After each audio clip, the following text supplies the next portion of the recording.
자기 긍정감을 지니고 싶어도 내세울 만한 재능이나 능력이 없어서 어렵다고 생각할 수 있다.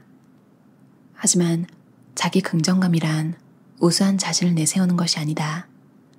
있는 그대로의 자신을 인정하고 긍정적으로 생각하는 마음이다. 자기 긍정감은 구체적으로 인지할 수 있는 무언가가 아니다. 기분 좋게 몸을 감싸주는 따뜻한 공기처럼 자신을 따뜻한 분위기로 감싸주는 감각이다. 자기 긍정감이 높아지면 더 이상 자신의 부족한 부분을 찾으려 하지 않고 자기다운 인생을 살아갈 수 있다. 자신을 비롯한 주변 사람들, 그리고 주변에서 일어나는 일들을 밝은 눈으로 바라볼 수 있다. 물론 자기 긍정감이 높아진다고 해서 모든 문제가 사라지진 않는다. 하지만 문제가 발생했을 때 이제 틀렸어 라는 절망적인 느낌이 아니라 어쨌든 최선을 다해보는 거야. 어떻게든 되겠지 라는 감각을 가질 수 있다. 적절하게 문제를 해결하지 못한다고 해도 그런 자신을 원망하지 않고 이번에는 어쩔 수 없었지만 다음에 더 잘하면 돼 라는 식으로 긍정적으로 생각할 수 있다. 즉, 우리 모두가 원하는 행복한 인생은 바로 자기 긍정감에서 비롯된다. 반면 자기 긍정감이 낮으면 나는 쓸모없는 인간이야 라는 부정적인 생각을 하거나 이런 내가 어떻게 살아갈 수 있을까 하는 불안감에 휩싸이거나 더 이상 무엇을 해도 의미가 없어라는 무력감에 빠진다. 자기 긍정감이 낮다는 것은 스스로를 괴롭히는 것과 같다. 항상 내가 이러서는 안 되는데 어차피 넌 할 수 없어 라는 눈으로 자신을 바라보는 행위는 스스로에게 지속적인 상처를 준다. 결국 마음의 병에 걸릴 수밖에 없다. 실제로 마음의 병을 앓아 치료를 받는 사람들을 보면 자기 긍정감이 매우 낮다. 자기 긍정감이 높아지면 괴로운 삶에서 벗어날 수 있다. 자기 긍정감이 낮으면 나 따위가 무슨 하는 식으로 생각하게 된다. 자신이 남들보다 가치가 낮은 인간이라고 느끼거나 자신만 어딘가 모자라다고 생각하는 것이다. 심지어 자신은 이 세상에 태어나지 말았어야 하는 존재라고 생각하기도 한다. 즉, 자신감을 가지기 어렵고 어차피 자신은 할 수 없다는 생각 때문에 모든 것을 쉽게 포기해버리거나 새로운 일을 시작할 수 없다. 자신이 남들보다 가치가 낮다고 생각하기 때문에 있는 그대로의 자신을 당당하게 인정하고 드러내기가 어렵다. 자기 긍정감이 없으면 자신이 어떻게 하고 싶은가를 기준으로 행동할 수 없다. 다른 사람은 자신이 어떻게 하길 바라는가, 인간으로서 어떻게 해야 할 것인가를 기준으로 행동하게 된다. 그래서 결국 상대방에게 휘둘리거나 비현실적인 노력을 기울이게 된다. 자신을 소중하게 여길 수 없기 때문에 괴롭더라도 다른 사람을 위해 또는 이를 위해 헌신한다. 무엇인가 도움을 받으면 지나치게 감사하면서 보답하려 드는 것 역시 자기 긍정감이 낮은 사람들이 보이는 특징이라 할 수 있다. 갑자기 비가 내려 친구에게 비닐 우산을 빌려주었는데 다음날 비닐 우산은 물론이고 브랜드 우산까지 하나 더 가져와 선물해 주었다. 왠지 부담스럽다. 이 애처럼 지나친 보답을 받으면 그 정도로 큰 도움을 준 것은 아닌데, 당연한 일을 했을 뿐인데 라는 생각에 당황하거나 불쾌한 생각이 들 수도 있는데, 자기 긍정감이 낮은 사람은 이런 데까지 생각이 미치지 못한다. 나 같은 사람에게 이렇게 신경을 써주다니, 나는 이런 대접을 받을 가치가 없는 사람인데, 이런 마음이 강하기 때문에 자신의 감사와 보답이 지나친 것일 수 있다는 생각을 하지 못한다. 사람은 대등하며 인간관계는 상호작용을 통해 이루어진다. 누구나 베풀 때도 있고 도움을 받을 때도 있다. 누군가에게 어떤 도움을 받았다면 진심으로 감사를 전하고 다른 기회에 또는 다른 사람에게 자신도 그런 도움을 베풀면 된다.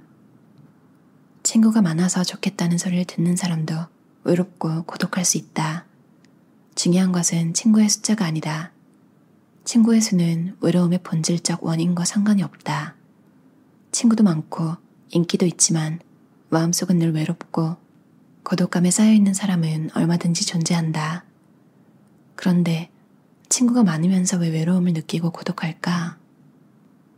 친구의 수만 늘리려 하다 보면 아무래도 자신을 포장하는 작업이 필요하다. 진정한 자신이 아니라 포장한 자신으로 사람을 상대하는 한 거기에는 당연히 고독감이 존재한다.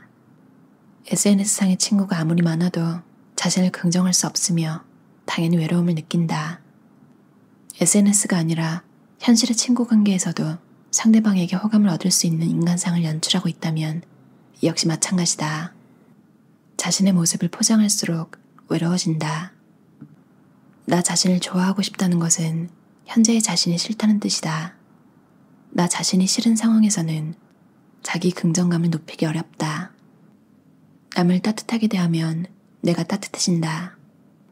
타인을 부드럽게 대하면 자기 긍정감이 높아진다. 자기 긍정감이란 자신이라는 존재를 무조건적으로 받아들이는 것이고 자신은 지금 이대로 좋다고 생각하는 태도다. 자기 긍정감이 높은 사람은 어린 시절부터 소중한 취급을 받고 감성을 인정받으며 시행착오를 해도 이해받고 부드러운 주의를 들으면서 자란 경우가 많다. 자신을 리스펙트한다는 것은 그런 의미다. 나는 특별히 노력한 게 없어 라고 생각하는 사람이라면 그렇게 생각하게 된 사정이 있을 것이다. 그 사정이란 대부분 자기 긍정감이 낮다는 것이다. 쓸모없다고 생각하게 된 데는 다양한 사정이 존재한다. 예를 들어 어린 시절부터 다른 사람과 비교당하면서 그렇게 하면 안 돼 라는 말을 들으며 자랐을 수 있다. 또는 성장 환경에는 별 문제가 없지만 자신감을 잃게 된 치명적인 경험을 했을 수도 있다. 다른 사람으로부터 비판을 당하는 경험도 자신감을 잃는 충격적인 체험도 큰 상처가 된다.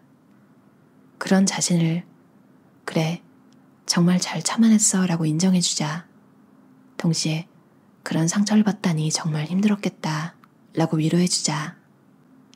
과거는 바꿀 수 없고 상처받은 사실을 지울 수도 없다.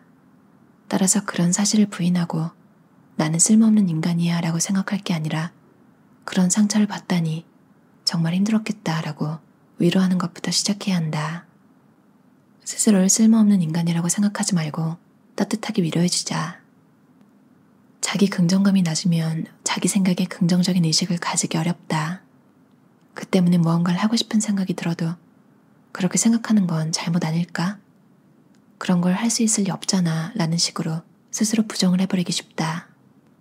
그렇게 부정만 하다 보면 하고 싶다는 감각이 점차 줄어들어 자신이 정말로 무엇을 하고 싶은지 알 수 없어진다.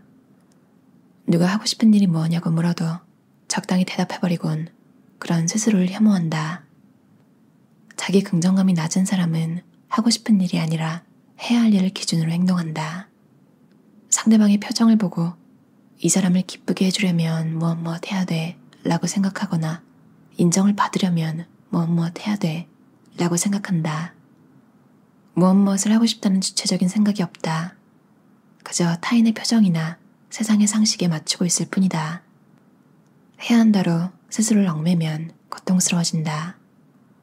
있는 그대로는 늘 부정당하고 인생은 해야 한다로만 채워진다. 해야 한다는 생각으로 살면 타인에게도 해야 한다를 요구하게 된다. 저 사람은 저렇게 하면 안 돼 라는 마음이 끓어오른다. 타인에게 많은 걸 요구해서 문제를 일으키는 사람을 자세히 살펴보면 자기 긍정감이 낮은 경우가 많다. 하고 싶다를 중심으로 생각하면 자신이 주체가 된다.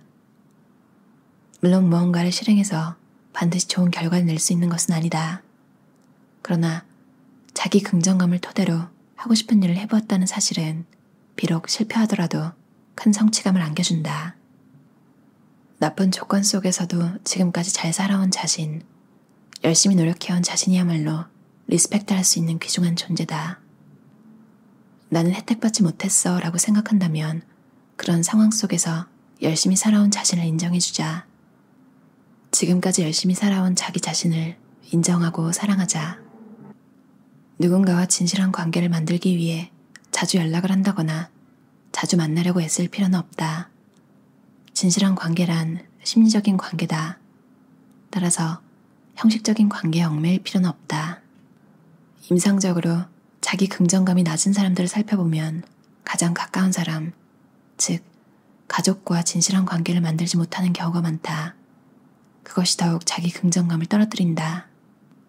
일상적으로 상대하는 사람과의 관계에 리스펙트가 없으면 반복적으로 부정을 당하게 되기 때문이다. 자녀는 늘 부모의 표정을 살피면서 성장한다. 거기에 익숙해진 부모는 표정을 통해 아이가 눈치를 채도록 행동한다. 이는 명백히 자녀의 영역을 침해하는 일이다. 형제들 사이에서도 과거의 관계성을 그대로 끌고 와 영역에 포함시키는 경우가 있다. 형이나 누나가 너는 내가 가장 잘 알아 라는 태도를 취하는 경우도 많다. 하지만 서로의 영역을 존중하지 않으면 진실한 관계는 얻을 수 없다는 원칙을 잊지 말아야 한다. 가족이기 때문에 무슨 말을 해도 상관이 없는 게 아니라 가족이기 때문에 영역에 더욱 신경을 써야 하는 것이다. 할 수 있는 한 최선을 다했다면 이후의 문제는 신경 쓰지 않는다. 서로를 이해하지 않아도 된다. 진실한 관계를 위해 마음을 이해하는 것이 꼭 필요한가 하면 그렇지는 않다. 다른 사람의 마음을 진정으로 이해하는 것은 불가능한 일이다. 똑같은 사람은 세상에 존재할 수 없기 때문이다. 저 사람의 말과 행동은 솔직히 이해하기 어려워. 하지만 저 사람을 인간적으로는 믿어. 라는 정도의 거리감을 유지하는 것이 바람직하다. 인간은 각자 주어진 조건 속에서 노력하는 존재지만 그것이 어떤 조건인지는 저마다 다르기 때문에 상대방의 마음을 100% 이해하기란 불가능하다. 서로를 리스펙트할 수 있다면 굳이 이해하지 않아도 된다. 미즈시마 히로코 저자의 자기 긍정감을 회복하는 시간이라는 책이었어요. 읽으면서 되게 뜨끔한 부분도 많았고 읽으면서 사실 마음이 편해진 부분이 더 많았던 것 같긴 해요. 아, 꼭 그렇게까지 하지 않아도 되는 거였구나. 그리고 뭔가 좀 그렇다 이렇다. 근데 그렇게 한 데는 이유가 있을 것이다 라는 얘기가 되게 위로가 됐어요. 뭐 성격이 왜 그래? 왜 그랬어? 뭐 이런 거 자체를 그냥 비난하는 사람도 많잖아요. 그런 얘기를. 특히 또 이런 책의 제목에서 끌렸다면 그런 말을 듣고 살았을 가능성이 높기도 하고. 근데 그런 것들이 완전히 내 탓만 아니다라는 게 되게 위안이 되는 것 같아요. 뭐 어떤 성격, 어떤 선택, 어떤 반응 이런 게 정말 100% 그러니까 주변 환경이나 그 상대방이라는 변수가 그 결과에 영향을 준 것도 맞잖아요. 그리고 진짜 무서운 게 내가 나를 그렇게 이해해주지 않으면 어떤 일이 일어날까요? 누군가 그런 힘든 시간을 겪고 있을 때 뭐 겉으로 티는 안 내도 속으로 뭐야 저 사람은 왜 저렇게 했지? 그러니까 내가 나를 긍정하지 못하고 내가 한 걸 막 자책을 하고 나를 부정하고 나에게 여유를 주지 않는 사람이 어떻게 남을 이해하겠어요. 난 나한테만 엄격하고 다른 사람한테는 너그러운데요? 이렇게 말하는 분도 있을 건데 그렇게 살 수도 있겠죠. 근데 대부분 행동은 사실 보면 반대인 경우가 많잖아요. 아니 왜 저렇게 자기한테는 관대하고 남한테만 빡빡한 거야? 근데 또 그런 사람이 말은 너무 자기 자신을 안 돌아보는 전 저한테만 엄격하고 남한테는 관대합니다. 사실 그렇게 말할 수 있다는 자체가 그런 말은 스스로 하는 게 아니라 남이 해주는 거라는 자각이 없는 거잖아요. 아니면 상대방이 그걸 느낄 때까지 기다려줄 여유도 없이 그러니까 자기 자신이 이런 장점이 있다 어필을 하는 오히려 그런 것 때문에 좀 못 믿음을 준다는 걸 생각을 못하는 것 같아요. 자꾸 구체적으로 얘기가 나오는 게 전에 회사에 그런 분이 생각이 나가지고 뭐 약속 같은 거나 시간 약속 같은 거 자기는 안 지키면서 남한테 남이 1분 늦거나 하면 엄청 뭐라고 하고 그런 사람들 있잖아요. 이 책을 보면 그래도 좀 이해가 가긴 해요. 나는 가끔 마주칠 때도 그렇게 별로였는데 24시간 자기 자신과 있어야 하는 그 사람은 얼마나 괴로울까? 진짜 안 행복해 보였거든요. 이 책에서 봤던 내용들 때문에 그 사람도 좀 이해가 가긴 해요. 그냥 안타깝다고 생각하라고 하는데 책에서도 사실 뭐 그런 사람이 한두 명도 아니고 살다 보면 여러분도 많이 만나보셨을 거예요. 매번 열받을 순 없잖아요. 대신 근데 그런 사람들이 여러분의 자기 긍정감을 해치려고 하는 사람이거나 막 막말을 하고 너무 심하게 뭐라고 하고 그러면 좀 거리를 둬야겠죠. 자기 긍정감은 부정적인 사고에 얽매이지 않고 따뜻한 인생을 살아가기 위한 공기 같은 것이다. 자기 긍정감으로 항상 따뜻한 공기 속에서 행복한 삶 사셨으면 좋겠어요. 들어주셔서 감사합니다.